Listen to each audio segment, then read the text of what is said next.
At the T-minus 3-minute mark, tape recorders on board the spacecraft were turned on. These recorders record both voice and data.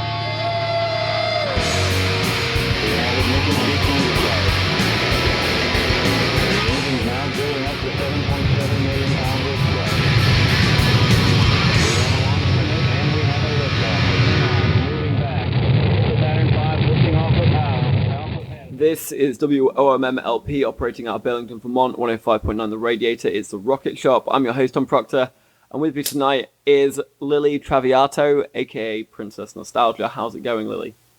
Pretty good. Good. I always like kicking off with the song just so everyone knows kind of what you're about. So we'd like to introduce your first song and take it away. Okay. This song is called Podium Playground.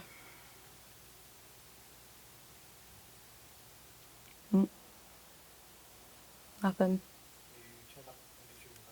Yep. Hold on, start over. We're almost there. Okay.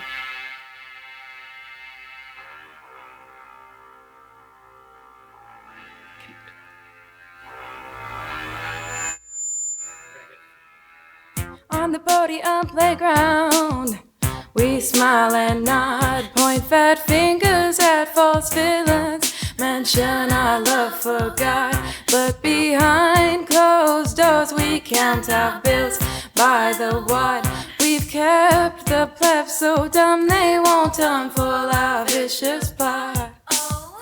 I'm a good Samaritan, you best believe it, and I'm a proud American. I know that you can feel it. I like I'm incarcerated, uneducated, so I can have more money for me.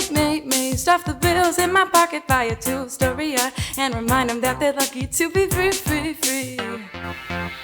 Remind them that they're lucky to be. Remind them that they're lucky to be. Remind them that they're lucky to be. Remind them, let's flip. Oh, you choose. Tails I win, heads you lose. Oh, I like to declare war when there's a profit to be made. When our enemies buy weapons, I'm the one getting paid. I raise public morale, tell them the cause is just and right. I really don't give a shit, 'cause I won't ever have to fight. On the podium playground, we smile and nod, point fat fingers at false villains, mention our love for God, but behind closed doors we count our bills by the wad. We've kept the plebs so dumb they won't unfold our vicious plot. I'm a good Samaritan, you best believe it, and I'm a proud American. I know that you can feel it, and I'm a model citizen. I got virtue and strength and pride. Take my hand and I will take you to the promised land. We've got God on our side.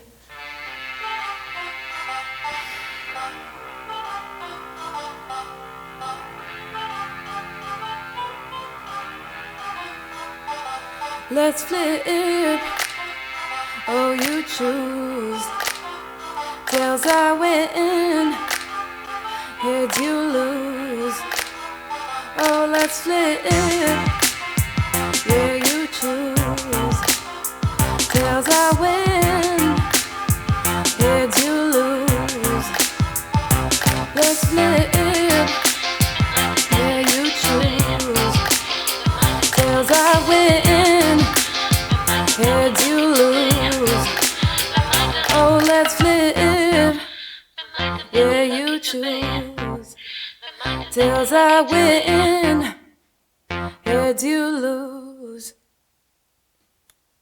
I do that every time. Princess Nostalgia there with Podium Playground. Lily, that was... Oh, got a bit of feedback there. Lily, that was fantastic. Thank you. Gotta ask, so you're from Italy originally, and you're obviously now in Burlington via Pittsburgh, I understand it? So Yeah. Did you grow up in Italy or did you grow up in Pittsburgh? I grew up in Rome. My mom was from Pittsburgh. She was living in Rome at the time, and she met my dad there, he was born in Australia, but his parents were Italian immigrants, so he moved back to Italy. And Well, you're really a product of the world here. yeah, there's a big mix. Yeah. And our family is very scattered across the world. My dad still lives in Italy. We moved here with my brother, my mother, and I moved here when I was 8 years old. And we visit our dad in the summers. Wonderful. And so how did you end up in Burlington through via Pittsburgh and Italy? I got into UVM, and of all the schools that I visited, it was the one that felt just the least competitive or like having the wrong priorities. Mm-hmm. Yeah. So what constitutes as the wrong priorities for you then? Well, honestly, I've been a little bit disheartened even at UVM, even though I think it's a lesser evil, because they are just these institutions that are making money off of us, and the administration's making all the decisions, even though they have nothing to do with what's going on, and both the students and the teachers are getting a bit screwed over, a lot screwed over. Yeah. So, yeah. Well, it's interesting you mentioned that. So there's obviously there's a social activist streak to you, and there seems to be a social activist streak to your songs as well. I noticed in particular one of the what that was an interesting noise. I noticed in particular the one of the music videos you I believe created was certainly making a social commentary on gender roles. So does this kind of these subject matters come into your songs quite often? It's how do you pick these subject matters out in terms of how to sing about them? I guess they're just things that feel relevant to me. I don't know if, I guess it depends how you define activism. I always feel like, yeah, I sing about it, but I also feel kind of like I can't do much. So, but they're definitely just things that, most of the songs that I write about, the lyrics aren't I never sit down with an idea of what I write about, and usually I'll have a beat that's coming together, and first I just sing words that don't really mean anything just to find the right melody and syllables. But then like ideas just start coming from that, and I start saying something that I felt the need to say, I guess. Sometimes it's obvious when it comes out what I'm trying to say, and other times, like months later or years later, I'll look back and realize things that I knew on some level but hadn't really processed. It's almost kind of like a therapy in a way. Yep, it's a great way of staying in touch with my feelings. It's like a musical diary. Yeah. And you've got this great electronic sound, and I've got to say, as someone that, and I mean no offense to any other Burlington band out there, but as someone that has definitely had his fill of jam at this point and folk at this point, I'm very glad to hear that someo's got some actual beats. I grew up with Kraftwerk. Excellent. But also like funk music and, well, a whole range. And, but yeah, Kraftwerk's a big influence. Well, it definitely shows. I was going to say, influences-wise, where you're drawing from. It does seem a lot more modern than Kraftwerk, though. I mean, there's beats there that you can imagine sticking on the back of like I don't know, even like a Passion Pit track or a MGMT track or... Yeah, MGMT was a big influence. But then even people like James Blake or even Frank Ocean or Hiatus Coyote. Yeah, there's a lot of recent ones that I tend to just think of like the things that I grew up with and the like root of it, but then I sometimes don't do justice to these things that were a huge influence that were more recent. Yeah. Did it start out as you just producing beats originally when you started getting into music, or did you start out with something a bit more classic and then kind of brought beats into it as you get older? Well, when I was 8 years old, I started playing the double bass in the orchestra, and just liked it and like they forced all the fourth graders to do it, and I was the only one, and I just liked the sound of it, and I also liked that I would be the only one. I was first chair through all of school and didn't have to do anything to get that. But yeah, so I first was classically trained on the bass and played for 10 years, and also switched to the electric bass and did the jazz band for like 4 years. But around the same time when I was 8 years old, I discovered GarageBand and iMovie, and every day after school, my neighbors and I would just get together and direct videos, and we would go to like Joanne Fabrics and get like a bunch of green felt to tape to the wall to do like a homemade green screen. And I discovered my uncle-in-law Greg, actually, I recently remembered this. He showed me GarageBand. He was like, I feel like you would like this. And then I started making stupid backing tracks for our spoof videos. There was one where we dressed up as mosquitoes and like taped, like out of black paper, we taped the stingers onto ourselves and did a rap song on GarageBand. So everything, it was just, I never stopped doing it. And here I am. So it was, it started out musically, and then you added the visual element to it, and then the kind of beats came after that. Yeah. And also I should add that all the women, my great-grandmother, my grandmother, my mother, are all visual artists. So that was part of the journey as well. And so I do my album art now, but I've been into like graphic design recently, but grew up with all of the arts just in the house. The whole first floor of our house looks like a factory right now. Well, it certainly shows with the fact that you produce your own beats, obviously your own lyrics as well, your own music videos, and I would urge anyone listening to actually go out and search them out because they are fantastically well done. That's something I want to pick your brain about after this.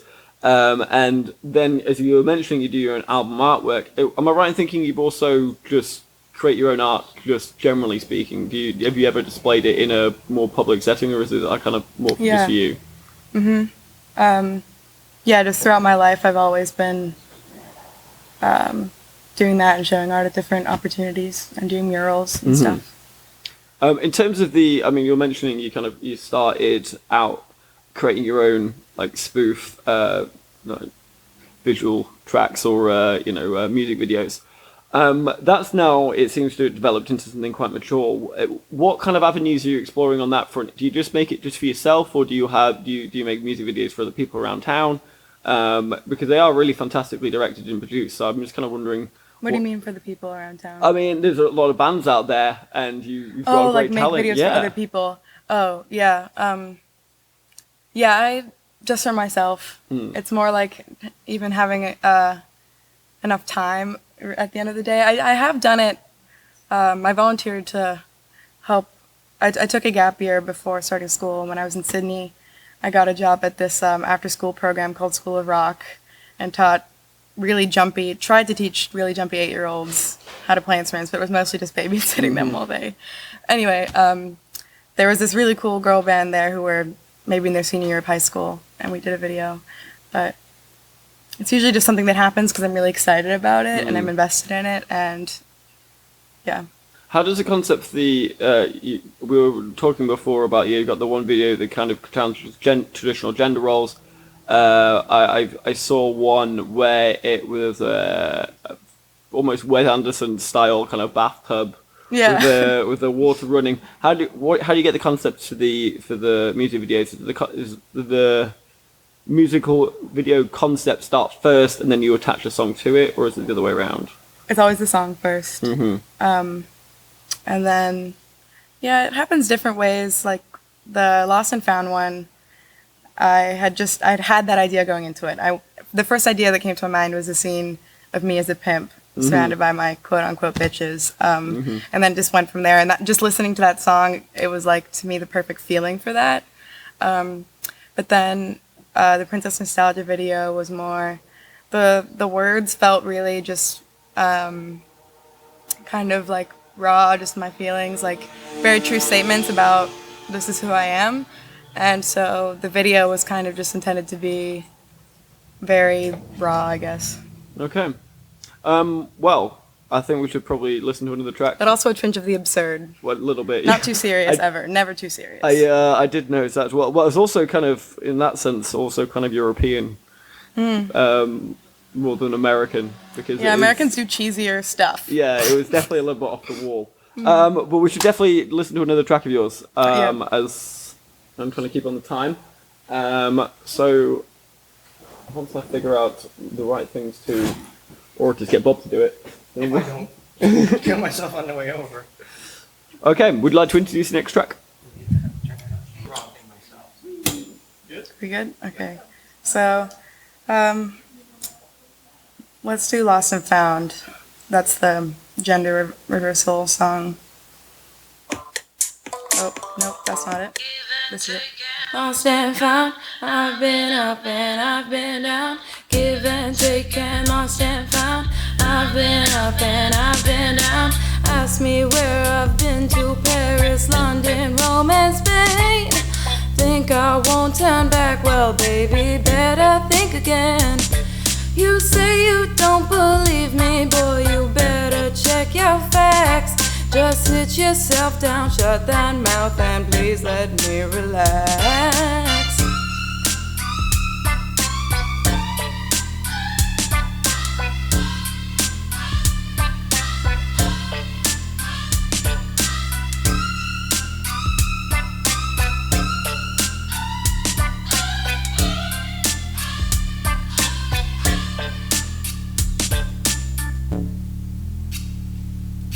Down, down, down, down.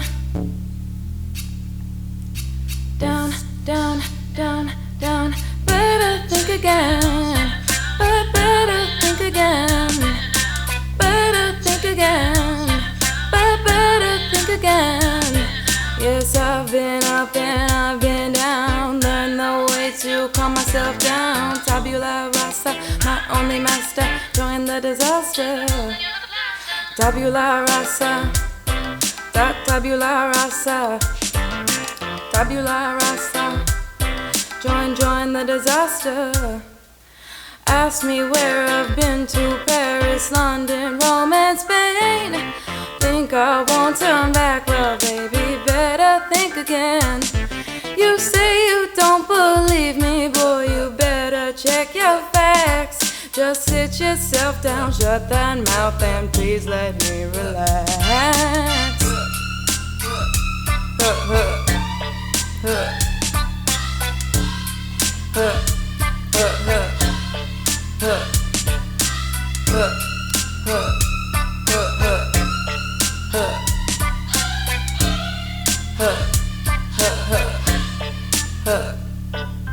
Give and take and lost and found. I've been up and I've been down.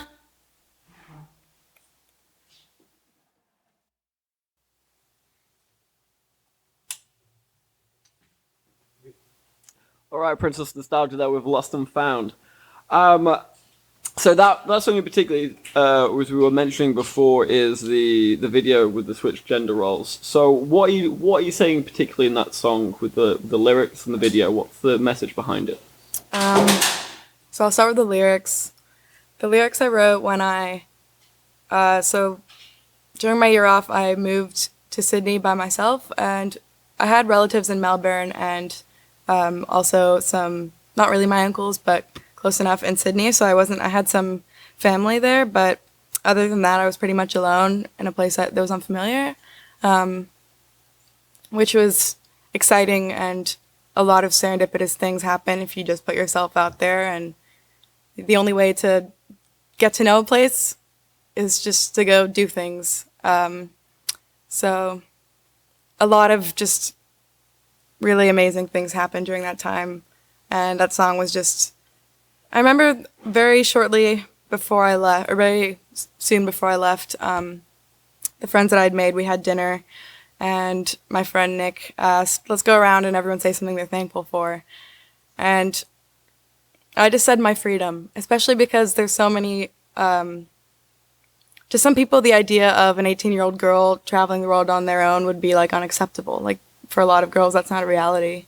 So yeah, it was just about my freedom. And so then later on, as all this Harvey Weinstein stuff was happening, and just realizing being a woman, if you are, motivated and ambitious, that means that you're gonna get a lot of negative energy from men sometimes. Although I don't believe in demonizing people. So it was just about that. And that song to me felt like a positive message that also was commentary on that as well. Mm-hmm. Okay. You mentioned there, if you're an ambitious woman, or you get a lot of negative feedback. Have you felt that you've got that? I mean, you're very prolific as an artist. You created 2 EPs in like 2 years. You're still very young comparatively. Have you felt a lot of pushback from society or men in general? It's more just this.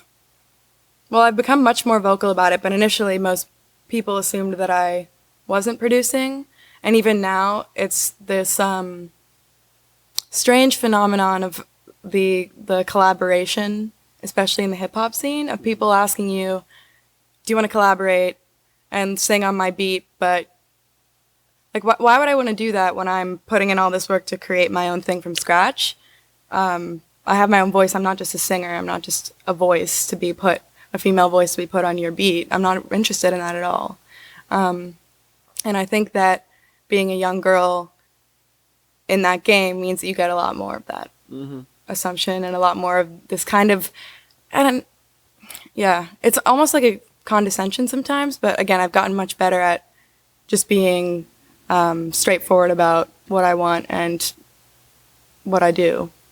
Would you do the flip of that? Would you get an MC to provide a verse on any of your tracks, or is it the moment you're trying to do your solo thing and that's what you're concentrating on?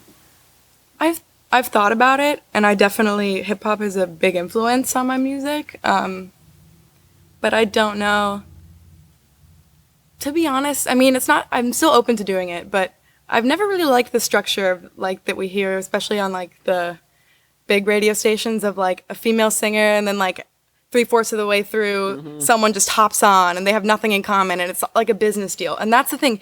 People treat collaborations like it's a business deal.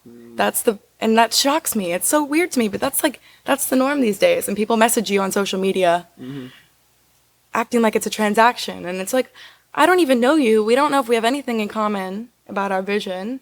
Like, sometimes people will ask after hearing, like, I feel like they haven't even listened to my stuff. That used to happen more in the past, but there's just a lot of, like, it feels like people, instead of being like, oh, I appreciate what you do, instead being like, give me a piece of it and let me put my name on it. And yeah, that's what it feels like sometimes. And I'm just like throwing out a hypothetical here. Would you, if someone took like a beat of yours and like remixed it and made it their own, would that be a good thing? Is that a bad thing? That's a good thing. Yeah. There's 2 great remixes on my profile. I love hearing the way that someone else can totally create something new that I never imagined with it. And then it's like, and that person contributed something. That's a beautiful collaboration. And I've also been collaborating with my friend Joe. We're working on a few songs now, but he's just an amazing guitar player who a year ago just sent me an archive of like 30 really funky guitar riffs. And he understood what I was doing as an artist, and I understood him, and we had a shared vision. It made sense, and we've been communicating, and that's great. But it's just very different when it's like a transaction and there's no like actual, it's like the creation part of it is like the least important part. Yeah. It's cold. There's no actual kind of connection to the music and the soul of what you're actually trying to create. Yeah, I guess. If we're each adding something different to it and we're both benefiting and pushing each other, then that's good. So talking of kind of collaboration and working with others, you've been in Burlington for about a year? Yeah. How have you found the music scene around here in comparison to Pittsburgh, in comparison to Italy? Are you active in the local musical community, or are you kind of finding more of your community online? How much have you dipped your toe in the water? Well, I only started performing live once I got here. So, well, actually, in Pittsburgh, we had this network of friends growing up in high school who were all making music, and we would share stuff and have like shows together. So there's a whole scene, and there's also a great hip hop scene in Pittsburgh. We have a cypher group called Track Meet, and it's in someone's house, and there's a whole record collection, and people just freestyle or dance or sing. Anyone's welcome. So there's a great scene in Pittsburgh. And then here, I started performing more at places where I didn't know anyone, and people who before it was just friends and family who knew about me, and now it's spreading. But yeah, this is pretty much the first time that people. I've been doing this since I was 8, and this is the first time people are like listening to it, which is kind of Yeah. weird sometimes. And I mean, you performed at Waking Windows, so that was that's obviously a big festival here, probably the biggest festival for local artists. How was your experience doing that? It was good. I obviously didn't have like a big stage or any like there's the big acts, and we had it was called 41 Main Street, I think, and there were like 30 people there. This local, I'm blanking on his name, but he goes to Burlington High School, and he is an up and coming rapper. He performed, and a lot of his friends were there, and I just met some cool people. But yeah, it wasn't like a big show. It was more like a community space. It was nice. Well, talking of other gigs and also future projects, so as I said, you've already got 2 EPs out. Practically Civilized came out in 2016, and you had a self-titled EP that got released last year. Should we expect a third for this year coming out? I constantly have about like between 5 and 8 songs that are just like either they happen in like 3 days, or they're sitting there for months and slowly they become a thing. And then I've never really had a plan, and I've been pretty impatient at times, so just releasing things the second they feel done, because I'm like just need to like release it. But so usually I'll put things out as they come out, and then looking back, group that phase and release it. Although Practically Civilized I only released one thing from that. But so yeah, I have a bunch of stuff in the works now. I don't know when I'm going to release it or how I'm going to group them or which ones, but there's 2 that I'm really sure of that I'm really excited about. Cool. And just in terms of where people can find you, I found you on SoundCloud, which is my personal favorite resource. But is there anywhere else? Yeah, all the pages, the YouTube, the Bandcamp, the SoundCloud, the Facebook. Yeah. The Spotify? No, not Spotify yet. I Okay. haven't really looked into that process. Watch this space on that one. And in terms of future gigs, so as I said, you played Waking Windows last weekend before. Have you got anything coming up for people to come see you at?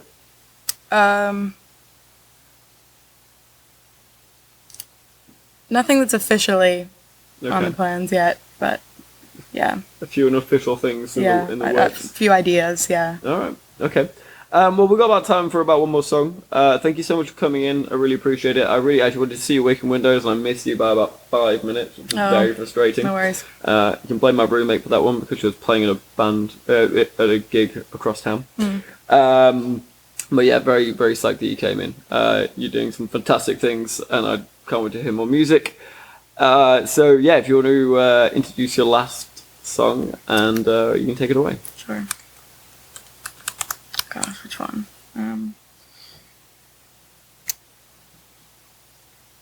Okay. We'll do Princess Nostalgia since it's the other video that we discussed. Oh, and I always introduce this one as the baby of the last song, Lost and Found. If you hear this, that's a loop, but I accidentally, in Logic, you can like put a little loop on top, and it was repeating, and I really liked it, so I recorded it on my phone and sampled that, and then this song was layered on top of it.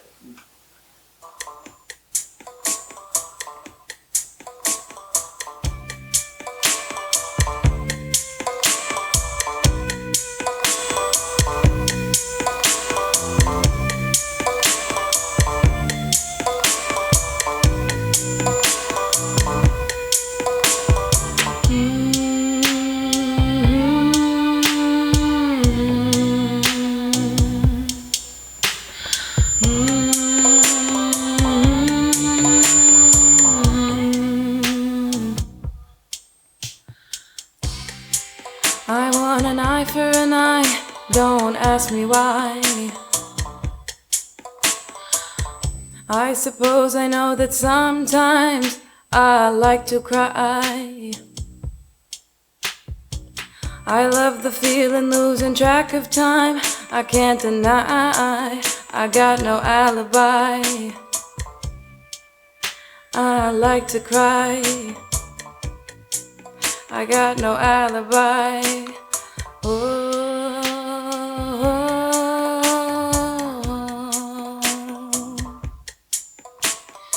I like to take my time. I can't tell wrong from right.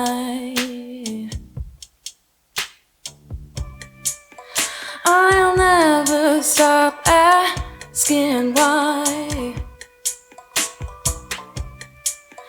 I'm only afraid of dying at the wrong time. Dying at the wrong. Dying at the wrong. Dying at the wrong. Dying at the wrong time.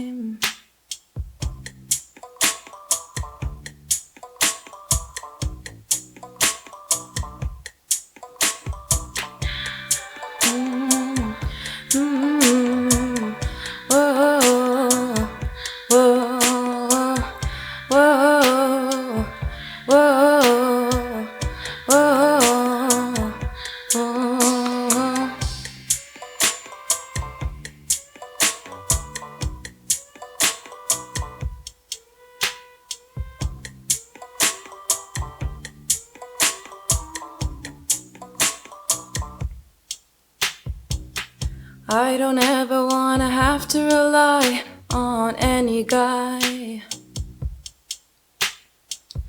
I'd like to avoid saying final goodbyes. I like to take my time. I can't tell wrong from right. I'll never stop asking why. I'm only afraid of dying at the wrong time. Dying at the wrong. Dying at the wrong. Dying at the wrong.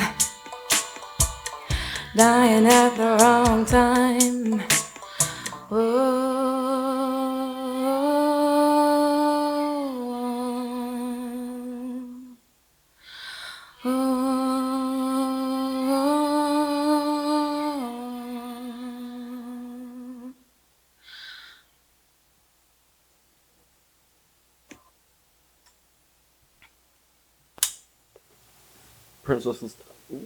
Princess Nostalgia there with, what was the title of that track? Was that just Princess Nostalgia?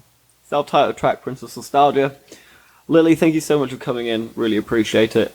Please come on again whenever you've got something new out. I'd really like that.